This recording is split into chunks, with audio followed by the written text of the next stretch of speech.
Olá e bem-vindos ao Expansão Astronauta. Marte, frequentemente referido como o planeta vermelho, é o quarto planeta do Sistema Solar em ordem de distância do Sol e tem fascinado a humanidade por séculos. Sua cor distintiva, causada pelo óxido de ferro na superfície, e sua proximidade relativa à Terra têm inspirado inúmeros mitos, histórias e, mais recentemente, uma intensa exploração científica. Nos últimos anos, Marte se tornou o foco principal para agências espaciais e empresas privadas, que vislumbram a possibilidade de enviar missões tripuladas e até mesmo estabelecer colônias humanas no planeta. Com suas paisagens desérticas, vulcões gigantescos e cânions profundos, Marte oferece um terreno de estudo único para entender melhor a formação e evolução dos planetas rochosos. A busca por sinais de vida passada ou presente em Marte também levanta questões fundamentais sobre a possibilidade de vida além da Terra, tornando-o um dos principais alvos na exploração espacial contemporânea. De fato, Marte tem muitos mistérios.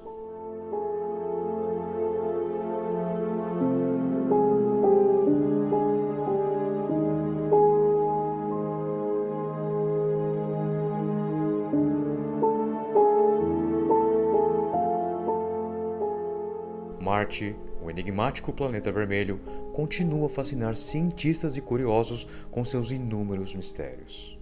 Há pouco tempo fiz um vídeo onde debatemos a possibilidade de compartilhar vida da Terra com Marte. Independente disso ser ético ou não, ou permitido ou não, certamente levanta muita curiosidade sobre seus resultados. Hoje voltamos a falar sobre Marte, mas de um diferente ponto de vista. O que torna esse planeta tão misterioso e fascinante? Por que ele atrai tanta atenção de nós humanos? O que exatamente Marte está escondendo de nós?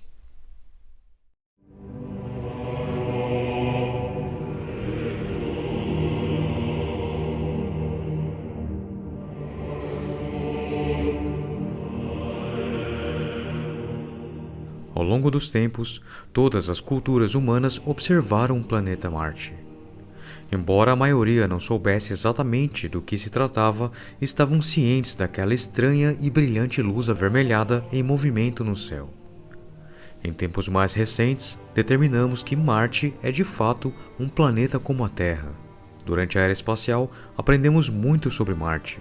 Descobrimos que é um mundo desértico com uma atmosfera tênue, mas com evidências de ter tido oceanos e uma atmosfera mais espessa em um passado distante. Nessas condições, Marte se assemelhava muito à Terra atual de muitas maneiras. No entanto, essas condições foram temporárias, pois Marte não possui a massa e a posição no Sistema Solar necessárias para manter um ambiente habitável a longo prazo, como a Terra tem.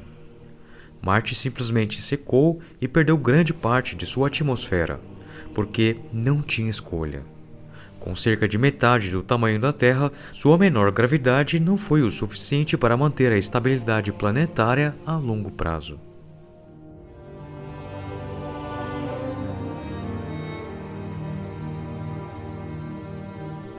Mas o que Marte nos mostra é que a Terra não é o único mundo aquático. Existem soluções ao paradoxo de Fermi que tratam da hipótese das terras raras, algo que discutimos neste vídeo, que frequentemente ignora o fato de que nosso sistema estelar abrigou de 2 a 3 mundos com oceanos em sua superfície num passado remoto. 2 desses planetas, Vênus e Marte, não permaneceram aquáticos por muito tempo, mas se você tivesse visitado o sistema solar no início de sua história, Terra, Marte e Vênus teriam sido essencialmente semelhantes em termos de condições habitáveis, com oceanos e terras, e naqueles dias, vulcões extremamente ativos. No entanto, nos primeiros dias, acredita-se que tanto Marte como a Terra tinham atmosferas ricas em hidrogênio. Nenhum dos planetas consegue reter o hidrogênio indefinidamente. Ele é gradualmente perdido para o espaço, mas por um tempo, ambos tiveram atmosferas mais espessas incorporando-o. Naquela época, ambos os planetas tinham abundância de ferro metálico em suas superfícies. No caso da Terra, o ferro da sua superfície era um metal predominantemente estável. Ele reage de outras maneiras sem a vida, mas acredita-se que a maior parte dele existiu até o grande evento de oxidação do planeta Terra. O ferro da Terra tornou-se então um dissipador de oxigênio, o que significa que o ferro da superfície do planeta enferrujou até que toda a superfície fosse oxidada. Portanto, a oxidação da Terra foi em grande parte provocada pela presença de vida. No entanto, existe um enigma. Marte também está visivelmente enferrujado. O óxido de ferro é o que confere a Marte sua característica cor avermelhada, conhecida pelos humanos desde tempos imemoriais. Contudo, não sabemos ao certo como este processo ocorreu em Marte. O que exatamente causou a oxidação de Marte ainda é uma questão em aberto e apresenta uma complicação. Acredita-se que, por ser menor que a Terra, Marte teria mais ferro em sua superfície, pois o planeta não teria se diferenciado tanto quanto a Terra ao longo das eras em razão de suas placas tectônicas. Isso significa que menos ferro na superfície teria afundado no núcleo devido à menor gravidade. Portanto, Marte teria uma porcentagem comparativamente muito maior de ferro na superfície para oxidar. Diferentemente da Terra, onde a oxidação foi em grande parte provocada pela presença de vida e a consequente produção de oxigênio, Marte não possui evidências claras de processos biológicos que possam ter desempenhado um papel semelhante. Portanto, embora saibamos que o ferro oxidou, o mecanismo exato por trás desse processo em Marte permanece desconhecido. Sabemos também que o agente responsável pela oxidação do ferro em Marte não está mais ativo. Diversos rovers descobriram meteoritos de ferro na superfície de Marte que são brilhantes e não enferrujados. Portanto, o que quer que tenha acontecido no passado que promoveu o processo de oxidação de Marte não está mais em curso. Uma teoria são os antigos oceanos de água de Marte. Estes teriam adicionado uma quantidade significativa de vapor de água à atmosfera marciana. Devido à menor gravidade do planeta vermelho, esse vapor teria se distribuído de maneira diferente da Terra, alcançando altitudes muito maiores e em concentrações maiores do que acontece aqui. Isso teria exposto as moléculas de água à radiação ultravioleta do Sol, fazendo com que se quebrassem e se dissociassem, liberando oxigênio na atmosfera. Oxigênio livre e ferro metálico resultam em ferrugem. O problema é que seria necessário muito oxigênio livre, persistindo por um longo período, para oxidar todo o ferro abundante em Marte e tornar o planeta vermelho. Portanto, há muitas dúvidas se havia vapor d'água suficiente para explicar completamente esse processo. Existem outras explicações concorrentes para o processo de ferrugem de Marte, mas é evidente que, seja qual for a causa, ela conseguiu oxidar um planeta inteiro de forma muito eficiente. Na verdade, essa linha de pensamento pode ajudar a resolver outro mistério de Marte. Para onde foi toda a água que parece ter existido por lá?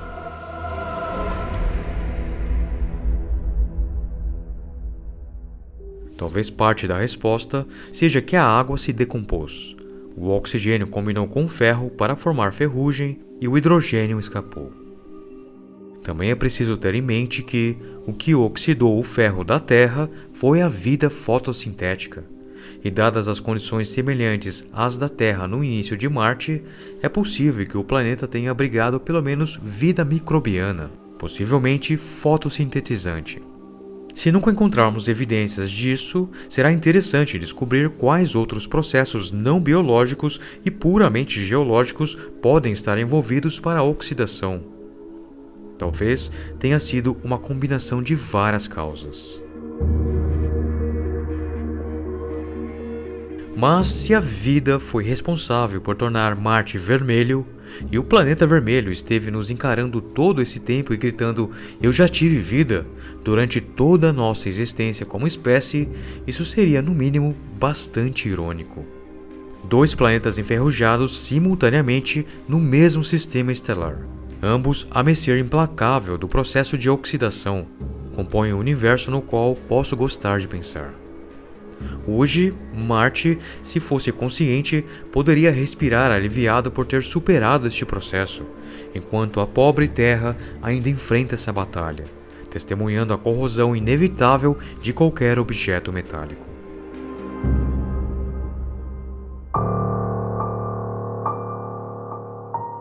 Mas isso é apenas o começo dos mistérios pendentes do planeta Marte, e muitos desses mistérios podem ter ligações entre si.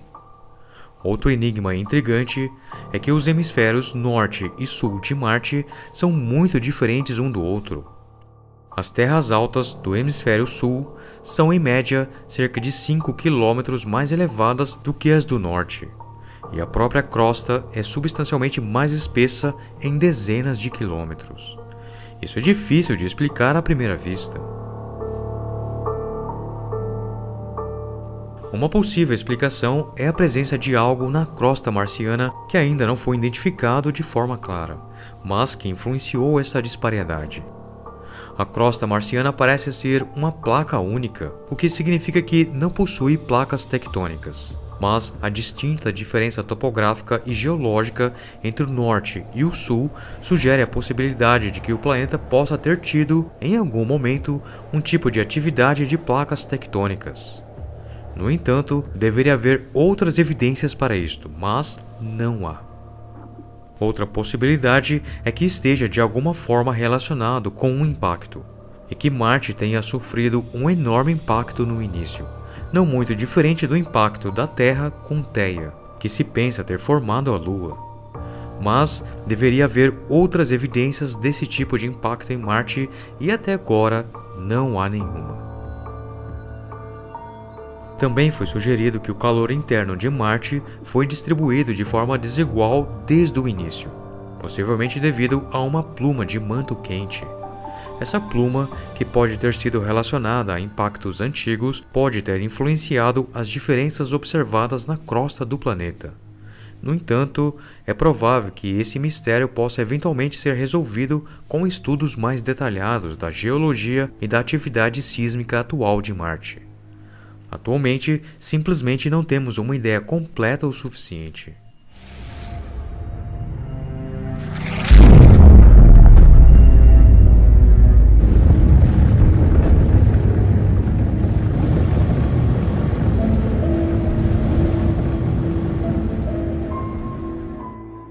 Outro mistério é o metano em Marte. Encontrar metano em Marte foi uma grande notícia porque o metano é um gás de bioassinatura. O problema é que também é um gás produzido geologicamente, sendo um exemplo a serpentinização, que é um processo químico mineral que libera metano. Mas em Marte isso é realmente obscuro porque os dados são inconsistentes e ninguém sabe o porquê. O metano foi observado pela primeira vez em Marte pela sonda Mars Express da ESA, há cerca de 20 anos. O gás também foi detectado ao nível da superfície pelo rover Curiosity da NASA. Caso encerrado? Não, porque a sonda ExoMars Orbiter, que é uma sonda conjunta da ESA com a Roscosmos, não detectou qualquer quantidade significativa de metano. Então, você tem um veículo espacial vendo metano na superfície e um orbitador que não o vê. Não está claro por que isso acontece, mas escondido nos anais da astronomia está um curioso incidente envolvendo metano em Marte, que mostra que ele pode realmente ser transitório e de forma um tanto difícil de explicar.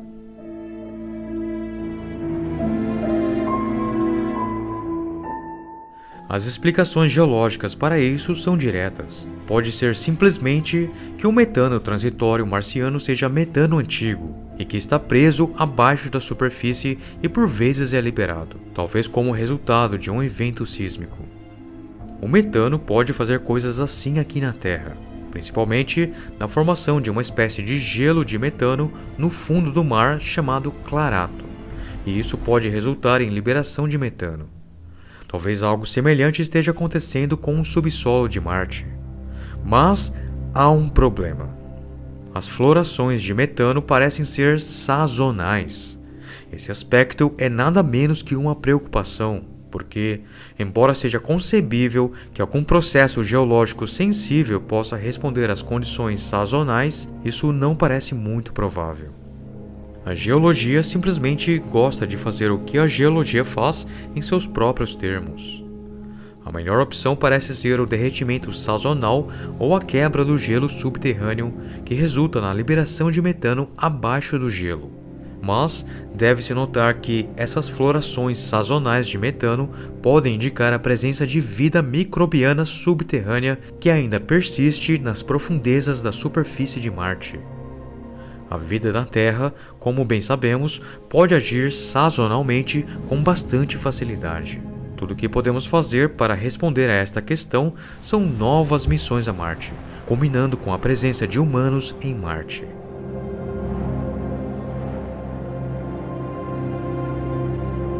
Mas antes de prosseguir, há outro mistério sobre o próprio sistema de Marte além do planeta. E este será quase que certamente resolvido antes de 2032. Envolve as duas pequenas luas de Marte, Deimos e Phobos. Na verdade, não sabemos como Marte adquiriu essas luas. Uma ideia é que sejam asteroides capturados, mas isso levanta a questão de que, uma vez que conseguiu capturar dois, por que é que os outros mundos terrestres nunca fizeram isso? Talvez a proximidade com um cinturão de asteroides desempenhe um papel nisto. Na verdade, ambos são um tanto instáveis. Deimos está em uma espiral para fora, e um dia deixará a órbita de Marte e seguirá por conta própria. Phobos, no entanto, está em espiral para dentro, muito lentamente, e irá colidir com Marte em cerca de 50 milhões de anos, não muito tempo em escalas de tempo do universo. Mas a hipótese concorrente é que se trata de restos de Marte ejetados por um impacto. Não está claro qual é, mas de qualquer forma vamos descobrir. Pelo menos para Phobos.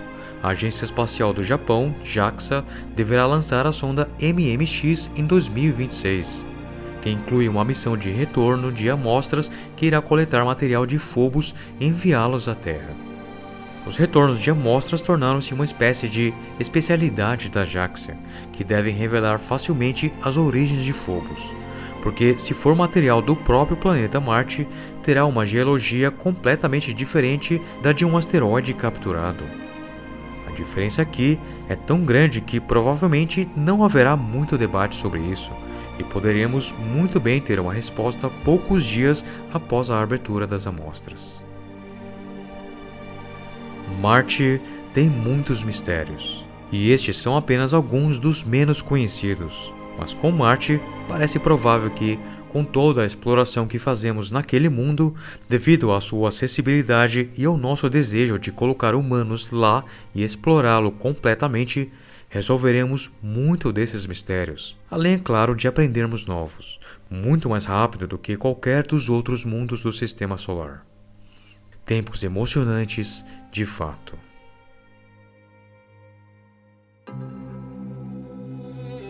Eu sou o Jeff, obrigado por assistir e continue conosco. Já parou para ponderar o que aconteceria se compartilharmos a vida do planeta Terra em Marte?